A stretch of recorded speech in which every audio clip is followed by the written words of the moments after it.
ఇయాల మంచి మంచి వార్తలు మస్తున్నాయి. సీదా హెడ్లైన్స్ వేసుడేనబ్బా.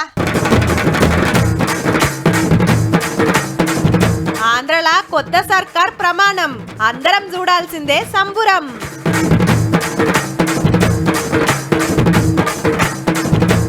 సాగు భూమికే రైతు భరోసా, పండిస్తేనే గవర్నమెంట్ ఆసరా.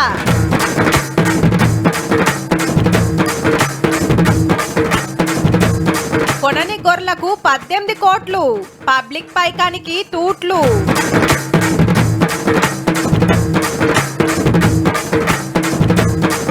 షురైనే ఇస్కూళ్ళు, ఫస్ట్ నాడు ఆటపాటలు.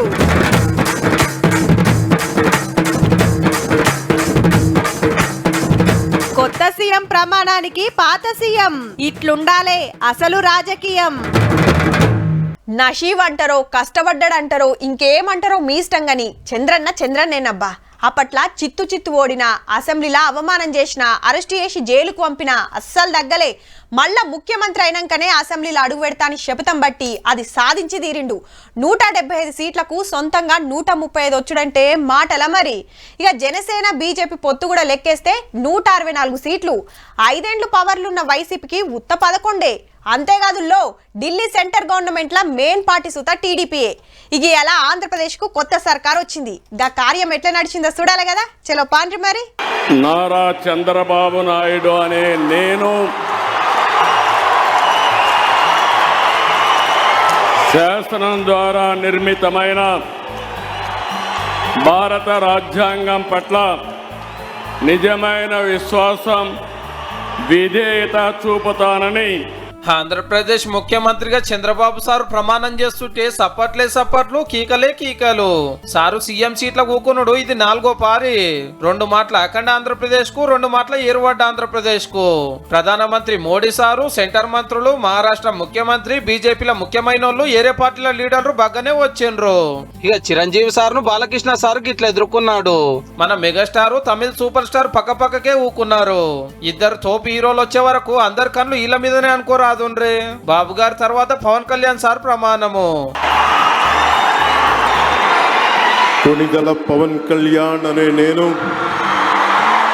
శాసనం ద్వారా నిర్మితమైన భారత రాజ్యాంగం పట్ల నిజమైన విశ్వాసం, విధేయత చూపుతానని, ప్రజలందరికీ న్యాయం చేకూరుస్తానని దైవ సాక్షిగా ప్రమాణం చేస్తున్నాను.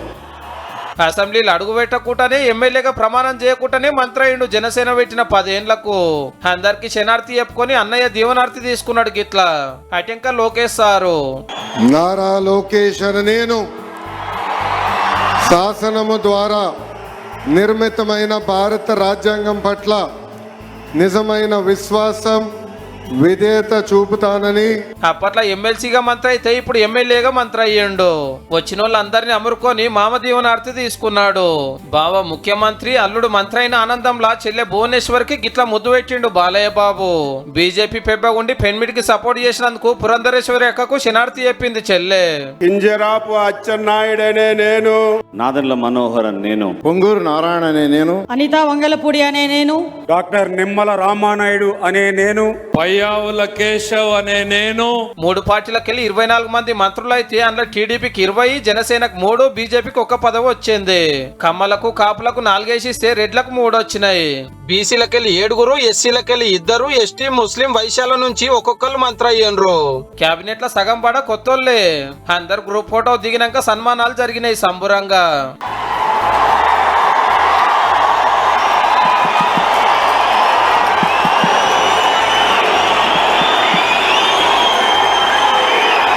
ఇక ఇటు చూడండి, మెగాస్టారు, పవన్ స్టారు నడిమిట్ల ప్రధానమంత్రి సారు. అన్నదమ్ములం గిట్ల అమరుకుంటుంటే ఫ్యాన్స్ పండుగ చేసుకున్నారు అనుకో రాదుండ్రి.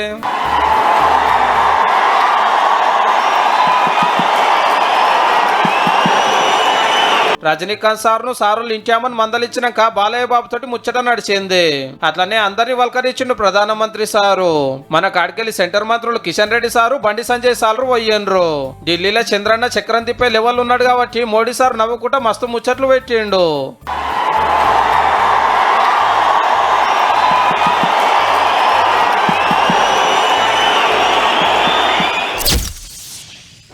నీ ఎన్ని మాటలు చెప్పినా ఇనవేందే బాపు? అరే నీ పేరు మీదనే 12 ఎకరాలు ఉంచుకుంటే ఎట్లా? నాకో సగం చేయరాదు?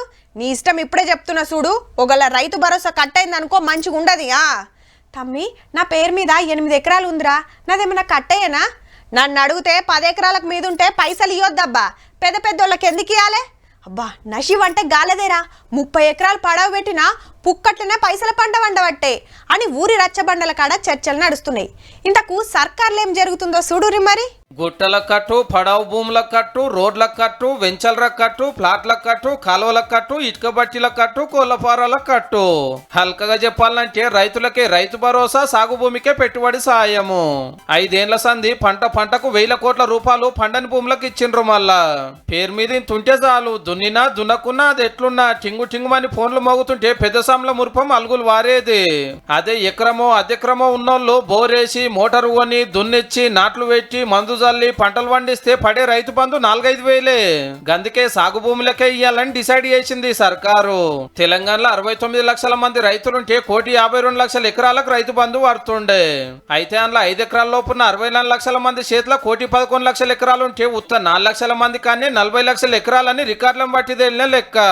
అంటే లీడర్లు, యాక్టర్లు, సెలబ్రిటీలు, సావుకారులు, కాంట్రాక్టర్లు, పెద్ద పెద్ద ఆఫీసర్లు, బిజినెస్ మ్యాన్లకే ఎక్కువ రైతు బంధు పోతున్నట్టు.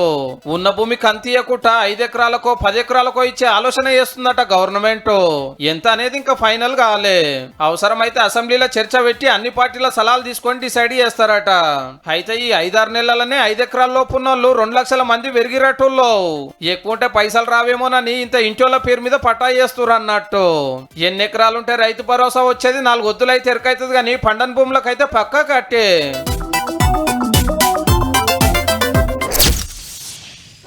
నీ అవ్వ, ఆయితారం వచ్చిందని ఇంత యాటకూర తెద్దామంటే కిలో 800 అయింది. పావు కిలో అర్ధ కిలో తీసుకుంటే ఒక్క పూటకు కూడా అయితలేదాయే. గిట్లనే ఇంటికి సుట్టపోళ్ళు వస్తే ఊకుకే చికెన్ పెడతారా అని ముక్కిరిస్తారాయే. ఇంత బోటో తలకాయ తెచ్చుకొని తుర్తుపడతారు. ఏమో రేపు కిలో 1000 రూపాయలు అవుతుందేమో అల్కగా. పక్క మటన్ రేటు దిగుతుందని అప్పట్లో అనుకుంటే ఇప్పుడు గిట్ల కాబట్టే. గొర్రెలు వంచలేదు, మంద పెరగలేదు, కానీ లారీలలో దిగినాయి, ఆన్లైన్లకు ఎక్కినాయి, 18 కోట్ల బిల్లులు అయినాయి. హాగో గట్లెట్లా అంటే కాగితాల మీద లెక్కలు, ఆఫీసర్ల కమిషన్లు. అసెంబ్లీ ఎలక్షన్ల ముంగట నల్గొండ జిల్లాలో 5,696 గొర్రెల యూనిట్లు శాంక్షన్ చేసింది పాత సర్కారు. ఇక పక్క రాష్ట్రాలకు పోయి మందలు కొనిచ్చి ఇయ్యాలి. కానీ ఆఫీసర్లు, బ్రోకర్లు ఒకటయి 1300 యూనిట్లు వంచకుండానే పంచినట్టు లెక్కలు రాసి ఏడతుంకలు తిన్నాను తలకగా పైకం మింగేయబోయిరట. ఒక్కరి కాడికెళ్ళి 20 యూనిట్ల దాకా కొనాలని రూల్ ఉంటే మనోళ్ళు 200 యూనిట్లు ఒక్క కాన్నే కొన్నట్టు బిల్లులు పెట్టిరట. యూనిట్ కి 21 లెక్కన 2000 గొర్రెలు ఒక తాన్నే దొరుకుతాయా? మళ్ళీ ఆటో నెంబర్లు రాసి లారీలలో తెచ్చినట్టు చూపెట్టిరట. ఆటోలలో 1000 గొర్రెలు పట్టాయి ఉత్తగానే దొరికిపోతామనే చిన్న లాజిక్ ఎట్లా మర్చిపోయినరు. అంతేట్లనే ఉన్నదని కలెక్టర్ సార్ కు డౌట్ వచ్చి బిల్లు లాపితే పాత మంత్రి గారు మస్తు సతాయించిండట. ఆయన సంతకాలు పెట్టకుంటే ఇప్పుడు ఎంక్వైరీలకు భాగోతం బయటపడ్డది. రాష్ట్రం అంతటా 700 కోట్ల గొర్రె స్కామ్ జరిగిందని ఏసీబీ విచారణ నడుస్తున్నాయి. అలా కొత్త ఎల్లుతున్నాయి. ఆల్రెడీ 8 మంది అరెస్ట్ అయ్యారు. వెనకాలన్న పెద్ద లెవెల్లో బయటకు గుంజే పని నడుస్తున్నది. ఇక గొల్ల కుర్మలను కోటీశ్వరులను చేస్తామని గొప్పగా చెప్పి చేసిన ఉద్దారకాలు ఇవి అన్నట్టు.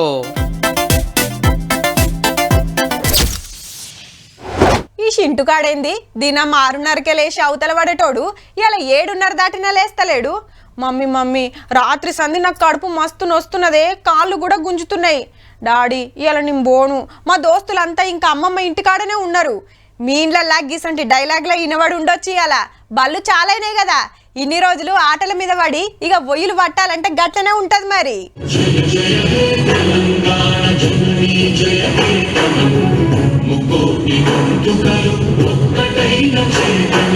రాష్ట్ర గీతం తోటి స్కూళ్ళు చాలైనాయి. ముంగట ముగ్గులు వర్షి మామిడాకులు గట్టి ముద్దుగా షింగారిచ్చి సార్లు మేడాలు గేట్ల కాడ నిలబడి బిస్కెట్లు వంచుకుంటా సప్పట్లు కొట్టుకుంటా ఎలకని చెప్పిండ్రు పిల్లలకు. మా స్కూల్ ని చాలా మిస్ అయినాను సమ్మర్ హాలిడేస్ లో. ఫస్ట్ నాడే ఒయ్యిలు డిరెస్లు వచ్చినాయి. ఖమ్మం సర్కార్ బడిలా చిన్న సీఎం బట్టి మంత్రి తుమ్మల సార్లు, హైదరాబాద్ ఆబిడ్స్ లా మంత్రి పొన్నం సారు వంచిండు. జూన్ జూలైలో పాఠశాలలు మొదలైతే ఆగస్టులోనో నవంబర్లోనో డిసెంబర్లోనో పాఠ్య పుస్తకాలు ఇచ్చినా యూనిఫామ్ ఇచ్చినా గానీ ఉపయోగం లేదు. ప్రభుత్వ పాఠశాలలలో 1,100 కోట్ల రూపాయలతోటి అమ్మ ఆదర్శ పాఠశాల పేరు మీద ఆయా పాఠశాలల్లో ఉన్నటువంటి మౌలిక సదుపాయాలకు సంబంధించినటువంటి ఎవ్వరి ఇలాకరాళ్ళు మంత్రులు ఈ స్కూల్ చాలు చేసిండ్రు. పిల్లలందరూ చదువుకున్న తర్వాత ఏం ఉద్యోగాలు కావాలని అడుగుతారు? గవర్నమెంట్ ఉద్యోగాలు కావాలని అడుగుతారు. మరి గవర్నమెంట్ ఉద్యోగాలు కావాలంటే గవర్నమెంట్ స్కూళ్ళల్లో స్ట్రెంత్ ఉండాలి. ప్రభుత్వ పాఠశాలలు ప్రైవేట్ పాఠశాలలకు ఏమాత్రం తీసుకోని విధంగా చక్కగా చదువు చెప్తా ఉన్నారు తల్లిదండ్రులు. ఎందుకంటే ప్రభుత్వం అన్ని చేయగలుగుతుంది, మంచి టీచర్లను ఇచ్చింది, క్లాస్ రూమ్స్ ఇచ్చింది, మరి మీకోసం ఇంగ్లీష్ మీడియంలో విద్యను అందిస్తా ఉంది.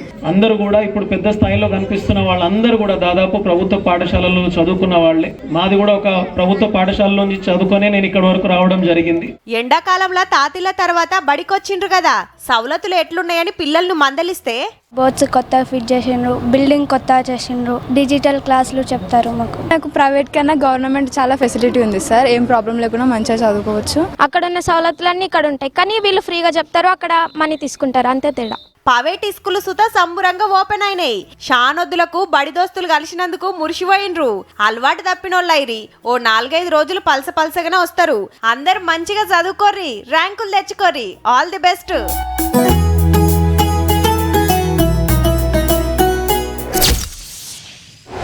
పొద్దుగాల ఇంటికాంచెలి ఆఫీసులకు పనులకు పోతప్పుడు షెత్తీర్లు రెయిన్ కోట్లు పట్టుకొని పోతే ఒక లాన్ వచ్చినా తడవకుండా ఇల్లు చేరొచ్చు. ఏం అబ్బే లేదాయే అని ఇంట్లో పెట్టి పోతే ఏమైతుంది? తడిసి ముద్దవుతారు. ఇక పురాగా తడిచినాక షెత్తీరు పట్టుకుంటే ఏం ఫాయిదా? మనమంటే ఎవరి కాళ్ళు ఇట్లా జాగ్రత్తలు తీసుకుంటాం. అసొంటిది అందరి మంచి చెడ్డలు అరుచుకునే సర్కారు ఇంకెంత జాగ్రత్తగా ఉండాలి?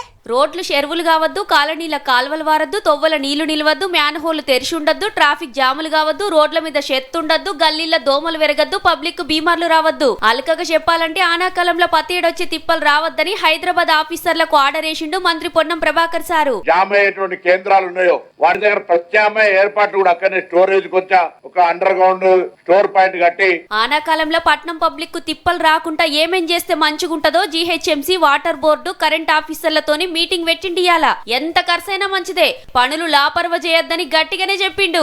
అవు మరి సిటీలో సినుకు పడితే విశ్వనగర విశ్వరూపం ఎట్లుంటదో ఎరకే కదా. నాలాలు పొంగి ఇండ్లకు వరద చేరుడు, కాలనీలే మునిగిపోవడు, ట్రాఫిక్ జామ్లు, పబ్లిక్ కు సుక్కలు. తెలంగాణ రాకముందుకిట్లనే వచ్చినాకిట్లనే. గందుకే ఈ సర్కార్ ముందే జాగ్రత్తలు తీసుకుందన్నట్టు తిప్పలు తప్పిస్తానికి. నివాస యోగ్యం లేనటువంటి అన్ని కూడా ఖాళీ చేయబడితే, ఖాళీ చేయబడితే సీజ్ చేయబడతాయి. కూలగొట్టాల్సినవి కూలగొడతాం. పబ్లిక్ సుత ఓ జాగ్రత్త తీసుకోవాలట. నీళ్లు ఆగుతాయని రోడ్ల మీద మ్యాన్ హోల్ల మూతలు తీసేరు. ఆయనతో సూడక ఎవరన్నా కాలేస్తే కథమే మరి. మైకు పట్టిండంటే మామూలుగా ఉండదు. మళ్ళా అవతలను సూరెక్కిస్తాడు, పోరలతోటి సీటీలు కొట్టిస్తాడు. సినిమా హీరోల లెక్కనే ఉంటది సార్ ఫాలోయింగ్. యాక్టర్లకు డైలాగులు రాయాలి గాని గా సార్కు అవసరమే లేదు. ప్రాసలు పంచులతోటి ఖతర్నాక్ డైలాగులు ఇడుస్తుంటాడు, ఆడతాడు, పాడతాడు. ఈ పాటికే అర్థం కావచ్చు ఎవరి గురించి చెప్తున్నామో. హౌ గాసార్ ముచ్చటే కాకుంటే ఆటపాటల గురించి కాదు, భూముల గురించి. ఏందే మళ్ళన్నా ఇది ఇట్లనే ఉంటా? అదే మంది భూములు మానే అంటే ఎట్లన్నా? ఇది న్యాయమైతే అదే గదేనుల్లా నెల కిందట హైదరాబాద్ సుచిత్రాల మా భూమి కబ్జా చేసిండ్రని మా వాళ్ళు సిగమూగిండ్రు కదా. అగో దాని భాగవతం బయటపడ్డది. రెవెన్యూ ఆఫీసర్లు సర్వే చేసి కోర్టుకు రిపోర్ట్ ఇచ్చిండ్రు. ఇంతకాలం ఏముందంటే 33 గుంటలు మల్లారెడ్డి గారే కబ్జా పెట్టిండట ఏరేటోళ్ల జాగను. ఈ సర్వే నెంబర్ల సార్కి ఎకరం 29 గుంటలే ఉంటే 2 ఎకరాలకు మీద అమ్ముకున్నాడని తేలింది. ఇక ఇప్పుడు ఖాళీ చేసి చదువుకోవాల్సిందే. కానీ ఆ దినం చిన్నగా నడిచిందా లొల్లి. మా భూమి కబ్జా చేసిండ్రు, నన్ను నెగలనిస్తలేరనుడు, పాతిన రేకులు గూలగొట్టించుడు, పోలీసుల మీదే రుబాబు చూపించుడు. అరే మాజీ మంత్రి గారి భూమి కబ్జా పెట్టుడేందని పబ్లిక్ అంతా పరిశాన్ అయినా సార్ అయితే అదే జిజ్జు మీద ఉండే. ఇక లాభం లేదని పోలీస్ స్టేషన్ కు పట్టుకపోయి 2 గ్రూపులను గూకుండా పెట్టి ఎమ్మటే సర్వే చేపించిండ్రు సర్కార్ తరపున. గప్పటి సంది మళ్ళా సప్పుడు చేస్తోట్టు గదే రిపోర్టు కోర్టుకి ఇచ్చిండ్రు. అంటే పవర్లు ఉన్నప్పుడు పంతనం చూపిస్తే అది పోయినాక భాగవతాలు బయటకు వస్తున్నాయి అన్నట్టు. మొన్ననే ఓట్లొడిచే మళ్ళా 5 ఏండ్లకు కదా ఏలికి ఇంకంటించుకునేదని లీడర్లంతా రెస్ట్ తీసుకుంటుండొచ్చురు. గెలిచినోళ్ళైనా ఓడినోళ్ళైనా మొన్నటిదాకా పబ్లిక్లనే తిరిగిరి. మళ్ళా వాళ్ళంతా పబ్లిక్ తాని పోవాలంటే ఏదో ఎన్నిక రావాల్సిందే. కానీ కాంగ్రెస్ రాహుల్ గాంధీ సారు అట్లా కాదుల్లో. ఇట్లా ఓట్లు ఒడిచినాయో లేదో అట్లా ఇంకో యాత్ర చాలు చేసిండు. ఇంతకు ఏం యాత్ర, ఏం చేయబోతున్నాడు అరుచుకోవాలి కదా. చలో పాండ్రి మరి. అన్నా చెల్లెళ్ళు అస్సలు తగ్గుతలేరు పో. పార్లమెంట్ ఫలితాలు వచ్చి ఆరం కూడా కాలే అప్పుడే పబ్లిక్ బటబట్టిండ్రు. రాహుల్ సార్ని ఎంపీగా గెలిపించినందుకు రాయ్బరేలీలో శనార్థి మీటింగ్ పెట్టి చెల్లె పంతనం సాటింపేసిండు గిట్లా. और बहन से कह रहा हूं, अगर ये लड़ जाती वाराणसी में तो आज हिंदुस्तान के प्रधानमंत्री 2-3 लाख वोटों से वाराणसी का चुनाव हार जाता. అగనట వారణాసిలో మోడీ సార్ మీద ప్రియాంకమ్మ పోటీ చేస్తే పక్కా గెలుచునట. కావచ్చు కూడా. 5 ఏళ్ల కిందట మోడీ సార్ కు 4,79,000 మెజార్టీ వస్తే ఇప్పుడు 1,52,000 మరి. దేశమంతా రామ మందిరం పేరు మీద ఓట్లు అడిగినా ఆన్నే ఓడిపోయిందని బీజేపీని ఎడ్డిచ్చిండు. अयोध्या की सीट हार गए. इनॉग्रेशन में एक गरीब व्यक्ति आपने नहीं देखा होगा, एक किसान नहीं था, एक मजदूर नहीं था, एक पिछड़ा नहीं था, एक दलित नहीं. आदिवासी राष्ट्रपति से कहते हैं तुम यहां नहीं आ सकती. तो जवाब अयोध्या की जनता ने भी दिया है. గుడ్ ఓపెనింగ్ కు పేదలు రైతులను దూరం పెట్టి అదాని అంబానీ సినిమాలను సెలబ్రిటీలనే పిలుచుకున్నందుకు ఓడగొట్టిర్రట ఓటర్ దేవుళ్ళు. సీతమ్మ తల్లి పుట్టిందని చెప్పే సీతాపూర్ల సుత గెలిపియలేదట బీజేపీని. ఈ తాపకు ఉత్తరప్రదేశ్ లో కమలం పార్టీ కథ అయిందుల్లో 80 సీట్లుంటే ఎస్పీ కాంగ్రెస్ కలిపి 43 గెలిస్తే అధికార పార్టీకి వచ్చినాయి 33. అదే అప్పట్లో 60కి మీద గెలిచిండ్రు. అంత పెద్ద రాష్ట్రంలో కాంగ్రెస్ గ్రూప్ కు ఎక్కువ సీట్లు వచ్చే వరకు ఫుల్ జోష్లు ఉన్నారు. ఇంకో 3 ఏళ్ళైతే అసెంబ్లీ ఎలక్షన్లు కూడా ఉన్నాయి కాబట్టి ఇప్పటి సందే పతారం పెంచే పనులు ఉన్నారన్నట్టు.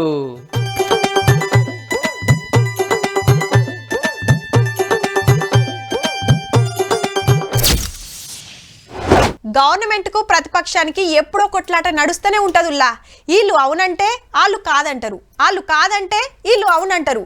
పబ్లిక్ తిప్పల మీద వాళ్ళు ప్రశ్నించుడు, మీ ఏలువడిలా ఏం చేసిర్రని వీళ్ళు ఎడ్డిచ్చుడు నడుస్తుంది. అసెంబ్లీలో తప్పితే ఆ 2 పార్టీల లీడర్లు అస్సలు ఎదురుపడరు. ఒకరి మీటింగ్లకు ఇంకొకరు పోరు. కానీ గీసారి మాత్రం అట్లా కాదుల్లో.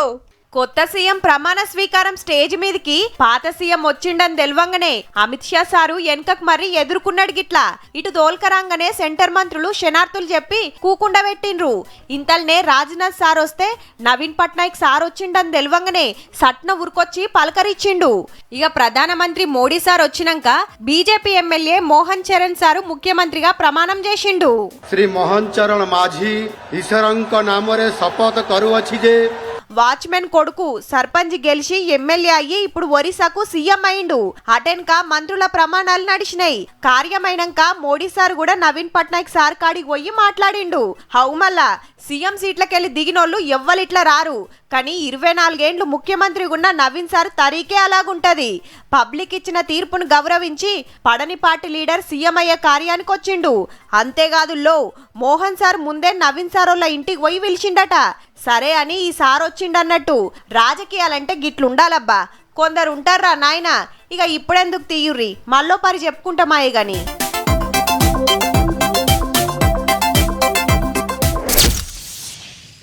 పొద్దుగాల లేస్తే వాట్సాప్ల చాటింగు, ఫేస్బుక్ల కామెంట్లు, ఇన్స్టాల మీటింగ్లు, పొంటెల కమానం పొద్దెల తీస్తుంటారు కొందరు. సోషల్ మీడియా అంటే కొత్త కొత్తోళ్ళు దోస్తులైతారు. కొత్త కొత్త ముచ్చట్లు బయట పడుతుంటాయి. మాట్లాడినమా ఫోన్లు పెట్టేసినమా అన్నట్టే ఉండాలి. కానీ కొందరు ఇంకింత ముంగటికి అడిగేసినందుకు గిట్ల మోసపోతున్నారు. ఫోన్లో చాటింగ్ చేయి పబ్లో బిల్లు కట్టనే సినిమా నడుస్తుంది పట్నంలో. డేటింగ్ యాప్ లో మంచి మంచి ఫోటోలు పెట్టి ఆన్లైన్ లో దోస్తులైతారు ఆడవిల్లలు. కాఫీ షాప్ లో ముచ్చట్లు పెడతారు, అటెనక పబ్ లోకి తీసుకుపోతారు. కమ్మగా తీయగా మాట్లాడుకుంటా ఆ మంది ఈ మంది అని ఆర్డర్లు వేసి 1000 రూపాయల బిల్లులు చేతిలో పెట్టి అవతల పడతారు.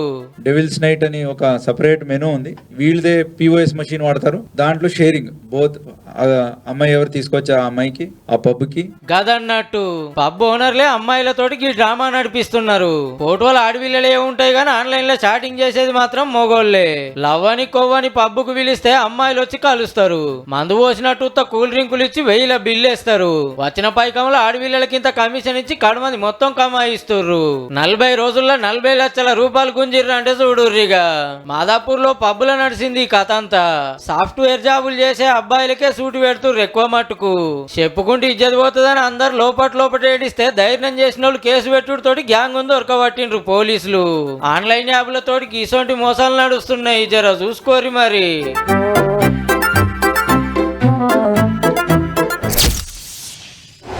దుక్నాలు నడిపించేటోళ్ళు ఎంత హుషారుంటారంటే గిరాయికి వచ్చిందంటే చాలు ఎట్లా ఏషాలతోని అది కొనిపిస్తారు. ఇసొంటిది పట్నంలో మాతాన తప్ప ఇంకేడ ఉండదని, ఇంత క్వాలిటీ ఇంకేడనన్ను చూపిస్తే ఈ వస్తువు ఫ్రీగా ఇస్తామని, మళ్ళా మాతాన దొరికినంత అగ్గో ఏడ దొరకయని ఇట్లా బొచ్చెడు ముచ్చట్లు చెప్పి బోర్లేస్తారు. 5-10 లాభం వస్తుందని. కానీ ఓ తాన ఓ దుక్నపోలు ఏం చేసిండ్రో తెలిస్తే బాప్రే అంటారు పక్కా.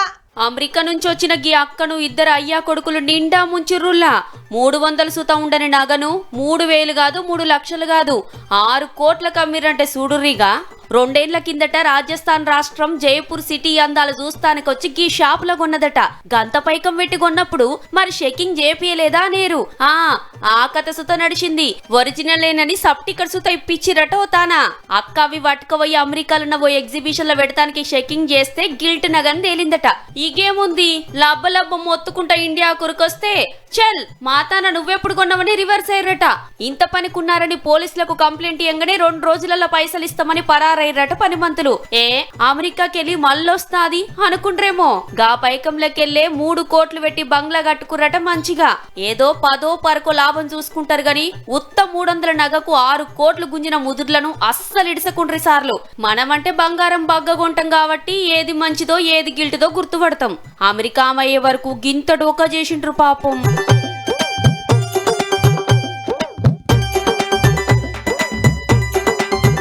చూసిండ్రు కదా. ఇక ఇవుల్లా ఇయాల్టి తీన్మార్ ముచ్చట్లు ఉంటామల్లా. నమస్తే.